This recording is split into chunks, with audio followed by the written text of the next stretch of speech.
အားလုံးပဲမင်္ဂလာပါ UK Match Day ရဲ့ Facebook နဲ့ YouTube Channel ကနေကြိုဆိုပါတယ် Champion ပြည်သက်တွေအားလုံးမင်္ဂလာပါ Real Madrid အသင်းရဲ့နီးပြဟောင်းဖြစ်ပြီးလက်ရှိ Brazil အသင်းရဲ့နီးပြ Carlo Ancelotti က Neymar Jr ကိုကမ္ဘာဖလားတော့ခေါ်သွားဖို့စဉ်းစားထားပြီးတော့သူပုံစံကူတစ်ခုနဲ့သူ Neymar ရဲ့ option အတွက်ကိုသူစဉ်းစားနေတယ်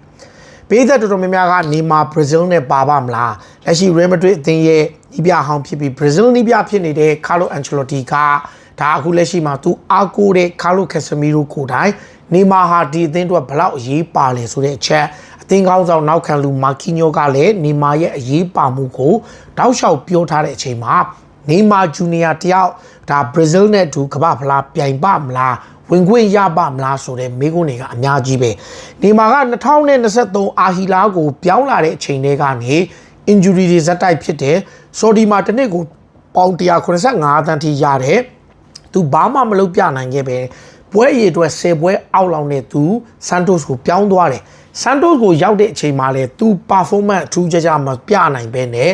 injury တွေဇက်တိုက်ဖြစ်ရင်သူရဲ့ Santos ကလည်းတန်းစင်းစုံနဲ့ရုံးကက်ရက်ပဲရှိတယ်ဆိုတော့ဟိုတနေ့တုန်းကတော့ Santos နဲ့ရပ်ပေါင်း86ရက်အတွင်းမှာပထမဆုံးချိန်မိနစ်90အပြည့်ကစားသွားတဲ့အချိန်မှာ Ancelotti ကအခုပြီးခဲ့တဲ့ပွဲစဉ်ဖြစ်တဲ့ Senegal နဲ့ပွဲရဲ့တူနီးရှားနဲ့ပွဲအတွက် Neymar ကိုသူခြံထားတယ်ဒါပေမဲ့အနာဂတ်မှာ Neymar အတွက်သူစဉ်းစားထားတဲ့ option တစ်ခုရှိတယ်အဲ့ဒါကလည်းသူသတ်မှတ်ချက်တွေလိုအပ်ရင်သတ်မှတ်ချက်တွေအပြည့်အဝဆိုရင် Neymar ကိုပထမဦးစားပေးကစားမှမဟုတ်ပဲဒုတိယဦးစားပေးအရန်ကနေ substitution အနေနဲ့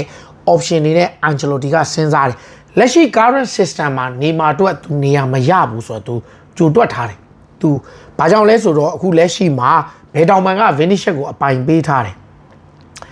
အဲ့နေရာမှာ Rafinha ပြန်လာရင် Rafinha ကညာကိုသွားမယ်ဆိုတော့ဂျန်နဲ့တနေရာရဲ့နံပါတ်10နဲ့အထောင်တိုက်စစ်မှုမှာဒါအခုလောလောဆယ်မှာ Ancelotti က Matheus Cunha ကိုသူကနံပါတ်10ရိုးမှာပေးထားပြီးတော့ဒါ Rodrigo တို့ Estevao တို့အတွက်လည်း chance ဆိုတော့ Rafinha ညာပြန်ဝင်လိုက်ရင် Rodrigo ရဲ့ Estevao ရဲ့Cunha ရဲ့အဲ့၃ယောက်ကအလဲမှာဖြစ်နိုင်တယ်ဆိုတော့ဒီနေရာမှာတကယ်လို့ Rafinha ကို10ရိုးပို့လိုက်ရင်ဟိုဘက်ညာဘက်ချမ်းမှာ Estevao ရဲ့ Rodrigo ရဲ့ chance ရှိတယ်ဒီနေရာမှာကျွန်တော်အန်တိုနီတို့ဘာလို့တော့မစင်စားဘူးအထောင်တိုက်စစ်မှုမှာသူ့မှာ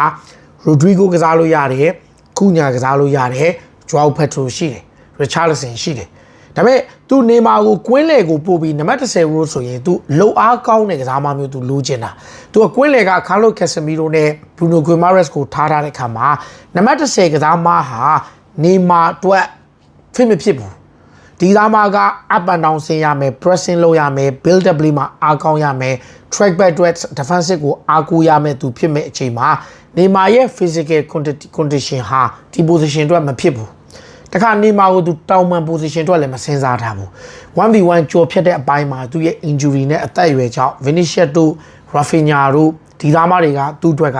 လုံလောက်ပြီဆိုတော့အဲ့ wide position ကို Neymar ကိုမစင်ထားတဲ့အချိန်မှာ Neymar အတွက်10ရူးကလည်းမရှိဘူးဆိုတော့သူ့အတွက်ကဘာရှိလဲ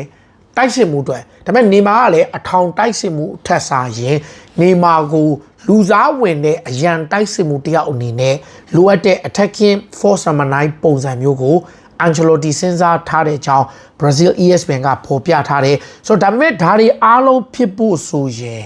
နံပါတ်10နံပါတ်ကျောင်းနံပါတ်10ဝစ်စင်မဲ့ Neymar အဲ့ဒါတွေအားလုံးဖြစ်ဖို့ဆိုရင်နံပါတ်1အနေနဲ့သူ့ရဲ့100% fully fit ဖြစ်ရမယ်ကြန့်ခိုင်မှုဖြစ်ရမယ် injury ကင်းရမယ် physical condition 100%ကောင်းနိုင်မှပဲ Brazil မှာပြန်ပါခွင့်ရှိမယ်ဆိုတော့ကျွန်တော်ပြန်စဉ်းစားကြည့်တယ်မှာဘယ်တောင်မှာ Vinicius နေရာမှာသူနေရာရစရာအကြောင်းမရှိဘူးညာဘက်ချမ်းက Estevao ကစားမလား Rodrigo ကစားမလားနောက်တစ်ဖက်က Rafinha ကစားမလားအဲ့မှာလဲသူနေမှာမကစားဘူးဆိုတော့ဖြစ်နိုင်ခြေက10ဒါပေမဲ့ခုန Ancelotti ရဲ့ demand ထဲမှာ10ကစားတဲ့သူက track back ပြန်လုပ်ရမယ်တိုက်စစ်ကွင်းလေနဲ့တိုက်စစ်ကိုဟန်ချက်ညီတွဲပေးရမယ်လုတ်ဒီအများကြီးလုပ်ရမယ်နေမှာလုံနိုင်မှာမဟုတ်ဘူးဆိုတော့အရန်တိုက်စစ်မှုတယောက်အနေနဲ့ဒါသူ့အတွက်အကောင်းဆုံးဆိုပြီးစဉ်းစားထားတယ်တကယ်လို့ဒီ Neymar Jr အတွက်ဆိုရင်ဘောလုံးချပေးတဲ့တယောက်နဲ့ဘယ် position ကဖြစ်နိုင်ခြေအရှိဆုံးလဲ Ancelotti ကအဲ့ဒါတော့မှတော့ Neymar ကိုအရန်အတွက်ပဲစဉ်းစားထားပြီးတော့ဒါတော့မှသူ fully fit ဖြစ်ချက်ခိုင်မှုပြေဝပြီးတော့ဒါလုံးဝကို physical condition ကောင်းမှပဲရွေးမှာ Neymar Jr အတွက် World Cup မှာ Ancelotti ရဲ့ plan တော့ရှိပေမဲ့မတိကျမရပဲဖြစ်နေပါတယ်အားလုံးကျေးဇူးတင်ပါတယ်